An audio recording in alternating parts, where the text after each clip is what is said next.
Nagamot yung eskwela ya para sa mga pagmaang para po sa kanang makahan kaya para dili na po sila mag-isip yun. So mayong adlaw mga ma'am sir, karon gibalikan akong bata ma'am sir no.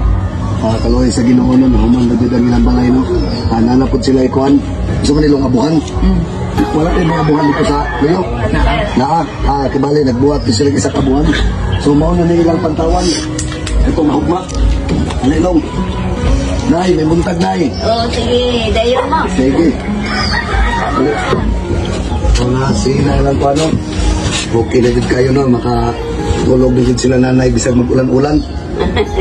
Salamat kayo na. Salamat. Long, karing ali rin ito yung istorya mo no. Ang totoo. So, zaman magpadayon ka di eskwela. Ano ka na no? Naging mo na ko sa mga eskwela gud ha. Na may nag-visit sa kuha si ma'am. Salamat kayo ma'am. Ikaw nagdasig sa bata ma'am para mabalik sa eskwela. Sinsya na dyan kayo ma'am kay napagaw-pagaw dyan ko ma'am. Kana laging maulanan niya mainitan. So karon long na ko ihatag lang sa imo bata. So magpa-enroll ka karon Lunes. Oh, kanina na dali ay notebook. Notebook, papel. Akong advice imo ha, magtarong yung kang eskwela ha.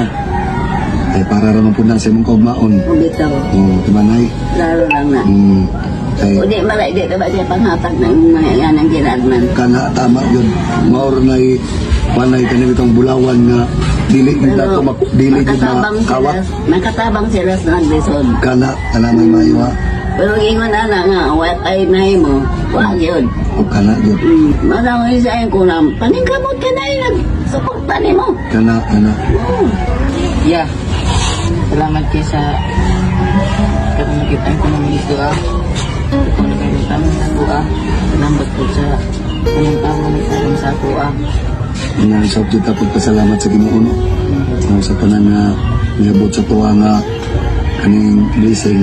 Una kita magpasalamat sa kita sana. At iserta pang pasalamat sa mga tao nga nagsuporta sa tuwa. Pamagi dito sa Ginoo nga malabihan ta ka. Kay sa kataas sa oras ma'am sir, sa kataas sa kadaghan nga adlaw ganong gi sapon kamong gid sa Ginoo nga magkita ning duha. So nagpasalamat ko sa inyo ano, kung dili tungod sa inyo ha. Dili po siguro nako mabuhat niyang tanan. Salamat po ko sa Ginoo no nga giguide jud ko niya para makita ang bata.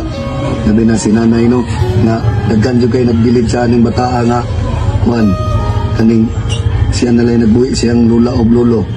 Sa iyang pangidaron nga 15 anyos no. Sa atong ingunana nga pangidaron nag-agi man gyud ana. Pero nakabalo man gyud ta ug sa atong ginabuhat ana sa ingunana nga atong pangidaron. Pero kaning bata sa ingunana niya nga pangidaron siya nay nagsagubang tanan. Sa problema siyang kuano, siya nay nagsagubang tanan panginabuhi siyang lula para mabuhi ang iyang lula ug iyang lolo. Munang dako jud na akong pasalamat sa inyo ha. Og salamat kay sa mga nag-share no, sa mga solid supporters na ko diha. Ma'am sir, salamat jud kay sa inyong kamayo no. Ay i-bless pa mo sa kaytasan, labi na inyong matag-usa nga pamilya. Og happy 1.1 million followers ko sa inyong tanan mga ma'am sir no. Mo na giyon ako no, ug dili tungod sa inyo ha. Dili po nila ko maabot karon. Usa na gyud mo nakatabang sa mga tao nga nanginahanglan og tabang, labi na sa ingon ani nga sitwasyon. Kabata, mura na along magtarong kag eskwela ha. Pangandoy, kuntos bata pa ka ha. Kay kabalo na ka nga karon na pangidaron natagak naka sa kanal.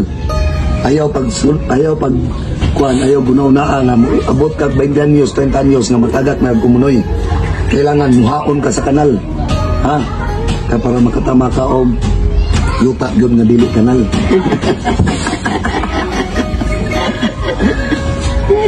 Nagamot yung eskwela ya para sa mga pagmaang para po sa kanang makahan kaya para dili na po sila mag-isip yun. Mambot ang panahon matabangan na po sa darong Kana, mayo ha. Mao na ilang balay mga ma'am sir no. Kani nanay sila, dili sila matuan no. Di na. Salamat kayo. Salamat sa Ginoo. Nampay ko matugay ha. Nay, amping mo kanunay na ha. Sige. Sige. Sige nay, salamat kini ha. Salamat. Sige. salamat kayo ya. Bye.